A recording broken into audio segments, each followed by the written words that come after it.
So hello everyone, I hope कि आप सभी अच्छा होंगे। आप सभी कमेंट कर रहे थे कि भैया आप सामाजिक विज्ञान के लिए बीबीआई ऑब्जेक्टिव क्वेश्चन का रिवीजन कराओ फटाफट। सो मैंने आपके लिए इस वीडियो लेक्चर में 80 बीबीआई ऑब्जेक्टिव क्वेश्चन लेके आया हूँ। सो ये सारे ऑब्जेक्टिव क्वेश्चन आपके बोर्ड एग्जाम में बार बार पूछे जाते हैं, या आप यूँ कह लो कि बहुत ज़्यादा इंपॉर्टेंट है। सो प्लीज़ आप लोग इस वीडियो को पूरे एंड तक पूरे ध्यान से देखना। सो चलिए इस वीडियो लेक्चर को फटाफट से हम लोग शुरू करते हैं। और मैं आपको कहना चाहूँगा कि आपने इस वीडियो को लाइक नहीं किया तो प्लीज़ इस वीडियो को लाइक कर दें, और चैनल को सब्सक्राइब नहीं किया तो चैनल को भी सब्सक्राइब कर दें। ये काम आप फटाफट से कर लो भाई। अब भाई हम लोग क्वेश्चन को रिवीजन करते हैं। बहुत जल्दी जल्दी में हम लोग सारे क्वेश्चन को देखने वाले हैं, और टोटल हम लोग 80 क्वेश्चन देखेंगे, और ये सारे क्वेश्चन आपके बोर्ड के लिए बहुत ज़्यादा इंपॉर्टेंट है। सो प्लीज़ आपको सारे क्वेश्चन याद करने हैं इस वीडियो के अंदर ही। देखिए, राष्ट्रीय जलमार्ग संख्या 1 है, क्या है? तो इसके लिए आपको आंसर याद रखना है इलाहाबाद से हल्दिया तक, ठीक है। देखिए 2 नंबर क्वेश्चन है, निम्न में से कौन उपभोक्ता उद्योग है? निम्न में से कौन उपभोक्ता उद्योग है? चीनी मिल, ठीक है, चीनी उद्योग या चीनी मिल कह सकते हो। 3 नंबर क्वेश्चन है, गिरि राष्ट्रीय उद्यान कहाँ है? गिरि राष्ट्रीय उद्यान कहाँ है? तो गुजरात में है। 4 नंबर क्वेश्चन देखिए, प्रथम पृथ्वी सम्मेलन कहाँ आयोजित हुआ? प्रथम पृथ्वी सम्मेलन कहाँ आयोजित हुआ? रियो डी जनेरियो, ठीक है, रियो डी जनेरियो में हुआ। चलिए 5 नंबर क्वेश्चन देखिए, तो निम्न में से कौन खरीफ फसल है? निम्न में से कौन खरीफ फसल है? कपास। 6 नंबर क्वेश्चन देखिए, बांध को आधुनिक भारत का मंदिर किसे कहा? बांध को आधुनिक भारत का मंदिर किसे कहा? पंडित नेहरू, ठीक है। 7 नंबर क्वेश्चन देखिए, मरुस्थलीय मृदा कहाँ मिलती है? मरुस्थलीय मृदा मतलब मिट्टी कहाँ मिलती है? उत्तर प्रदेश, राजस्थान, कर्नाटक, महाराष्ट्र। राजस्थान में बहुत ज़्यादा मरुस्थलीय मिट्टी है, ठीक है। देखिए 8 नंबर क्वेश्चन है, भारत का सबसे छोटा रेलवे क्षेत्र कौन सा है? भारत का सबसे छोटा रेलवे क्षेत्र कौन सा है? उत्तरी पूर्वी रेलवे, ठीक है। 9 नंबर क्वेश्चन है, रॉबर्ट ओवन कहाँ का निवासी था? रॉबर्ट ओवन कहाँ का निवासी था? ब्रिटेन का। 10 नंबर क्वेश्चन देखिए, बोल्शेविक क्रांति का नेतृत्व किसने किया? बोल्शेविक क्रांति का नेतृत्व किसने किया? लेनिन ने किया था। चलिए 11 नंबर क्वेश्चन देखिए, कंबोडिया की राजधानी है, कंबोडिया की राजधानी है नोम पेन। कहाँ है? Phnom Penh. चलिए 12 नंबर क्वेश्चन देखिए, किस कानून के विरोध में जालियांवाला बाग में सभा का आयोजित हुआ था? हमें बताना है कि किस कानून के विरोध में, जो जालियांवाला हत्याकांड हुआ था ना, तो किस कानून के विरोध में जालियांवाला बाग में सभा का आयोजित हुआ था? तो इसका आंसर आपको याद रखना है रैलेट एक्ट, ठीक है। कानून को विरोध करने के लिए जालियांवाला बाग की सभा आयोजित किया गया था, और इसी में बहुत सारे लोगों को मार दिया गया था बंदूकों से।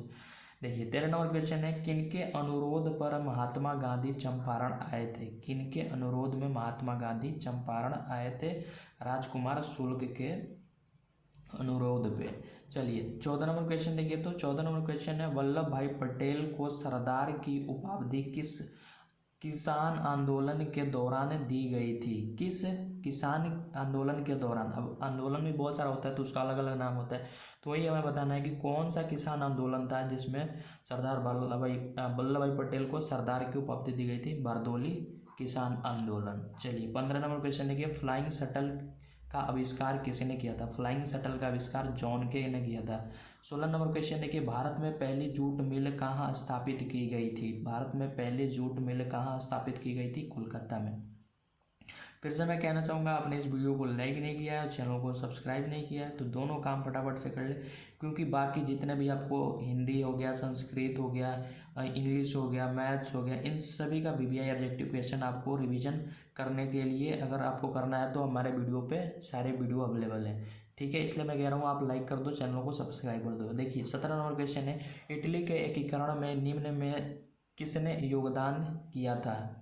इटली के एकीकरण में निम्न में से हमें बताना है कि किसने योगदान किया था? मेजनी ने, गोरिबाल्डी ने, काउंट काबूर ने, या इनमें से सभी? तो ये सारे लोग जो थे ये इटली के एकीकरण में क्या किए थे? अपना योगदान, भागीदारी दिए थे। 18 नंबर क्वेश्चन है, भारत में 1 रुपया का नोट कौन जारी करता है? अब देखिए भारत में जितने भी रुपया ना, वो आरबीआई क्या करता है? जारी करता है, या उसका उस पर सिग्नेचर होता है, RBI, reserve bank of India. लेकिन जो 1 रुपया का नोट है ना, ये वित्त विभाग के द्वारा जारी किया जाता है। 19 नंबर क्वेश्चन है, प्राथमिक क्षेत्र में कौन सी आर्थिक क्रिया शामिल है? प्राथमिक क्षेत्र में कौन सी आर्थिक क्रिया शामिल है? इनमें से सभी कृषि, खनन, पशुपालन, ये सभी क्या आर्थिक क्रिया के क्षेत्र हैं। देखिए प्रथम आर्थिक क्रिया के क्षेत्र है। 20 नंबर क्वेश्चन है, निम्न में से कौन साख मुद्रा का उदाहरण है? साख मुद्रा का उदाहरण है बैंक ड्राफ्ट। ठीक है, बैंक ड्राफ्ट या ड्राफ्ट बोल सकते हैं। 21 नंबर क्वेश्चन है, विश्व व्यापार संगठन की स्थापना कब हुई थी? 1995 में, याद कर लो फटाफट। देखिए 22 नंबर क्वेश्चन है, 2011 की जनगणना के अनुसार भारत की आबादी क्या थी? जब 2011 में जनगणना हुआ था तो उस समय क्या आबादी थी भारत की? तो 121 करोड़। अभी क्या है, 125 करोड़ से ज़्यादा हो गया है। 23 नंबर क्वेश्चन है, कृषि उत्पादों की गुणवत्ता सुनिश्चित करने का मान्यता चिन्ह है। कृषि उत्पादों की गुणवत्ता सुनिश्चित करने का मान्यता चिन्ह कौन सा है? SI mark, hall mark, egg mark या बुल मार्क? तो एग मार्क होता है। ठीक है, चलिए 24 नंबर क्वेश्चन देखिए, केंद्रीय सांख्यिकी संगठन का स्थापना कब हुआ था या हुई थी? तो इसका 1950 में हुआ था संगठन स्थापना। देखिए 25 नंबर क्वेश्चन है, वायु परिवहन का राष्ट्रीयकरण कब किया गया? वायु परिवहन का राष्ट्रीयकरण कब किया गया? 1933 में। 26 नंबर क्वेश्चन है, विश्व का प्राचीनतम परिवहन साधन क्या है? विश्व का प्राचीनतम परिवहन साधन क्या है? जल परिवहन। पहले लोग क्या नाव में क्या करते, ट्रैवल करते थे बहुत दूरी, मतलब कहीं भी जाना होता तो इसलिए विश्व में प्राचीन जो परिवहन का साधन हुआ करता था जल परिवहन, जैसे नाव वगैरह ये माध्यम थे, लेकिन माध्यम क्या था, जल ही था। अब देखिए 27 नंबर क्वेश्चन है, मोरमुगाओ बंदरगाह कहाँ है? मोरमुगाओ बंदरगाह कहाँ है? गोवा में। बंदरगाह क्या होता है? जहाँ पे जहाज का माल जो होता है लोडिंग होता है, यहाँ से एक्सपोर्ट इंपोर्ट होता है, उसी को बंदरगाह बोलते हैं। 28 नंबर क्वेश्चन है, कांडला विशेष आर्थिक क्षेत्र कहाँ है? कांडला विशेष आर्थिक क्षेत्र गुजरात में। चलिए 29 नंबर क्वेश्चन देखिए, और आप कमेंट करके ज़रूर बताना कि आपको इतने जो मैं अभी आपको 80 क्वेश्चन बताऊंगा, इसमें से आपको कितने याद थे, आपको या पता था, और कितने आपको नहीं पता था, ये आप कमेंट करके ज़रूर बताना। ठीक है, चलिए 29 नंबर क्वेश्चन देखिए, कहलगांव तापीय विद्युत परियोजना कहाँ है? कहलगांव तापीय विद्युत परियोजना भागलपुर में है। और ये सारे क्वेश्चन बहुत ज़्यादा इंपॉर्टेंट है मेरे भाई। ठीक है, तो ये सारे क्वेश्चन याद कर लेना, ये सारे बोर्ड मॉडल टाइप क्वेश्चन है। जलवेरिन संबंधित व्यापारियों से था। 31 नंबर क्वेश्चन, जर्मन राइन राज्य शब्द का निर्माण किसने किया था? जर्मन राइन राज्य का निर्माण किसने किया था? Napoleon Bonaparte. 32 नंबर क्वेश्चन है, वियना सम्मेलन हुआ था 1815 ईस्वी में हुआ था। 33 नंबर क्वेश्चन है, दक्षिण अफ्रीका के प्रथम अश्वेत राष्ट्रपति कौन थे? अश्वेत मतलब काले बोल सकते हो। दक्षिण अफ्रीका के प्रथम अश्वेत राष्ट्रपति नेल्सन मंडेला। 34 नंबर क्वेश्चन है, श्रीलंका कब आज़ाद हुआ था? श्रीलंका कब आज़ाद हुआ था? 1948 में। 35 नंबर क्वेश्चन है, समता पार्टी का विलय किस राजनीतिक दल में हुआ? समता पार्टी का विलय किस राजनीतिक दल में हुआ था? Janata Dal United, JDU। 36 number question है, निम्न में से कौन नगर निगम के आय का स्रोत नहीं है? निम्न में से कौन नगर निगम का आय का स्रोत नहीं है? आयकर। 37 नंबर क्वेश्चन है, निम्न में से कौन पंचायत की व्यवस्थापिका सभा है? निम्न में से कौन पंचायत की व्यवस्थापिका सभा है? ग्राम सभा। 38 नंबर क्वेश्चन है, राज्यपाल की नियुक्ति कौन करता है? राज्यपाल की नियुक्ति राष्ट्रपति करते हैं। 39 नंबर क्वेश्चन है, 39 नंबर, स्थानीय शासन राज्य के नीति निर्देशक सिद्धांतों के किस अनुच्छेद में है? स्थानीय शासन राज्य के नीति निर्देशक सिद्धांत के किस अनुच्छेद में है? अनुच्छेद 51 में। 40 नंबर क्वेश्चन है, ग्राम कचहरी के मुकदमे उलझाए जाते हैं। ग्राम सभा का जो मुकदमा होता है, केस होता है, कहाँ से उलझाए जाते हैं? दीवानी मामले में और फौजदारी मामले में। तो ऑप्शन A, B दोनों करेक्ट हो जाएगा, C ऑप्शन करेक्ट हो। 41 नंबर क्वेश्चन है, अमृत बाजार पत्रिका के संपादक कौन? अमृत बाजार पत्रिका के संपादक कौन थे? तो मोतीलाल घोष। 42 नंबर क्वेश्चन है, मराठा समाचार पत्र किस भाषा से संबंधित था? मराठा समाचार पत्र जो था किस भाषा से संबंधित था? अंग्रेजी। देखिए 43 नंबर क्वेश्चन है, निम्न में से किस सिख गुरु का जन्म पटना में हुआ था? निम्न में से किस सिख गुरु का जन्म पटना में हुआ था? 10वें। और 44 नंबर क्वेश्चन है, बिहार बंगाल से कब पृथक हुआ? कब बिहार से बंगाल जो है वो अलग हो गया, कब पृथक हो गया? तो इसका आपको आंसर याद रखना है 1912 में, मतलब आज़ादी अपना जो आज़ाद हुआ था भारत, उससे पहले ही 1912 में क्या होता, अलग हो गया था बंगाल। पहले बंगाल भी बिहार में था। 45 नंबर क्वेश्चन है, भारत आने वाले प्रथम व्यापारी कौन थे? भारत में आने वाले प्रथम व्यापारी कौन थे? पुर्तगाली। और 46 नंबर क्वेश्चन है, उत्तरी एवं दक्षिणी वियतनाम का एकीकरण कब हुआ था? तो इसका आंसर आपको याद रखना 1975 में। 47 नंबर क्वेश्चन है, दिसंबर 1929 में किस नदी के तट पर नेहरू जी द्वारा तिरंगा फहराया गया? दिसंबर 1929 में किस नदी के तट पर नेहरू जी द्वारा तिरंगा फहराया गया? रावी नदी पे। 48 नंबर क्वेश्चन है, क्रांति नेता सूर्य सेना का उपनाम क्या था? मास्टर दा। 49 नंबर क्वेश्चन है, निम्न में कौन लोकतंत्र का प्राण है? निम्न में कौन लोकतंत्र का प्राण है? राजनीतिक दल। 50 नंबर क्वेश्चन है, भारतीय कम्युनिस्ट पार्टी की स्थापना कब हुई थी? भारतीय कम्युनिस्ट पार्टी की स्थापना कब हुई थी या हुई? तो इसका आंसर आपको याद रखना 1925 में भारतीय कम्युनिस्ट पार्टी की स्थापना की गई थी। 51 नंबर क्वेश्चन है, भारत में वोट देने के लिए न्यूनतम आयु क्या होनी चाहिए? ये आप आंसर, इसका आंसर आप कमेंट बॉक्स में बताना, ठीक है? फटाफट से अभी लिख दो कि भारत में वोट देने के लिए न्यूनतम उम्र क्या होना चाहिए। 52 नंबर क्वेश्चन है, भारत में कौन शासन प्रणाली है? भारत में कौन सा शासन प्रणाली है? अध्यक्षीय व्यवस्था या राजशाही व्यवस्था या तानाशाही या संसदीय? तो इसका आंसर संसदीय, ना तानाशाही ना राजसीय और ना ही अध्यक्षीय व्यवस्था है, हमारा संसदीय व्यवस्था है, ठीक है? जो लोगों के द्वारा चुने जाते हैं सांसद लोग, ठीक है? 53 नंबर क्वेश्चन है, भारत में वोट देने के लिए न्यूनतम आयु, तो ये अभी क्वेश्चन बार बार रिपीट हो रहा है। 54 नंबर क्वेश्चन है, लोकतंत्र की सफलता की चुनौती है? लोकतंत्र की सफलता की चुनौती है, ऑप्शन ए है अफसरशाही या अशिक्षा या जातिवाद। तो ये सारे क्या है, असफलता का चुनौती है। अशिक्षा हो गया, जातिवाद हो गया, हम लोग लड़ाई करते हैं शिक्षा पे, मतलब जाति को लेके कि, और हमारे देश में पढ़ाई हो, हमारे जो देश भारत में अच्छी पढ़ाई की व्यवस्था नहीं है, इस सब को लेकर क्या है, हमारे लोकतंत्र की सफलता की चुनौती है। चलिए 55 नंबर क्वेश्चन है, भारत में राष्ट्रीय आपातकाल की घोषणा कब हुई थी? भारत में राष्ट्रीय आपातकाल की घोषणा कब हुई थी? 1975 में।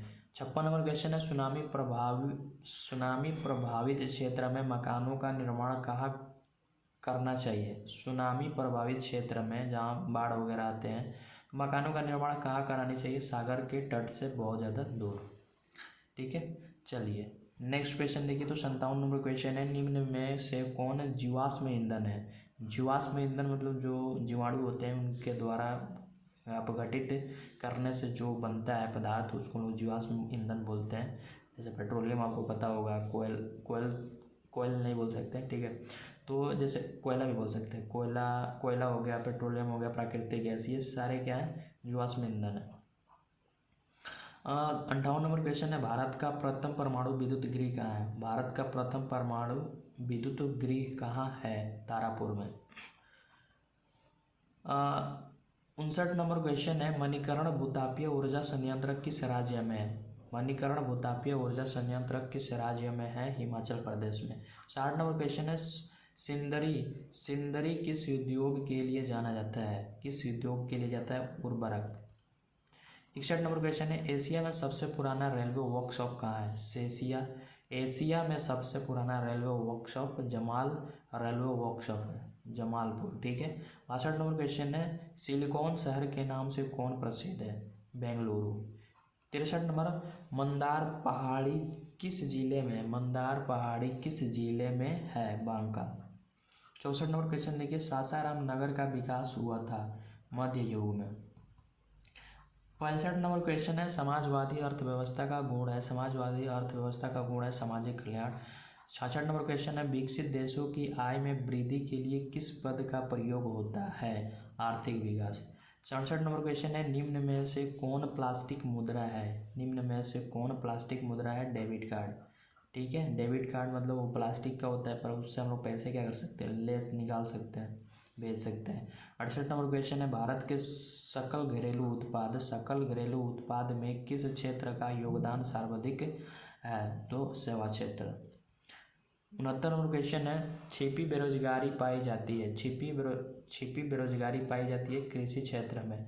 70 नंबर क्वेश्चन है रूस की मुद्रा क्या है, रूस की मुद्रा रूबल। ठीक है, रूस आप याद रखना रूबल। ठीक है। 71 नंबर क्वेश्चन है साख का आधार क्या है, साख का आधार निवासी है।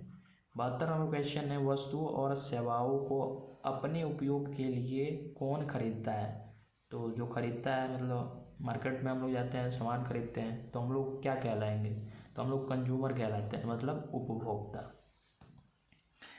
73 नंबर क्वेश्चन है सुखाड़ का क्या कारण है, सुखाड़ का जल का अभाव।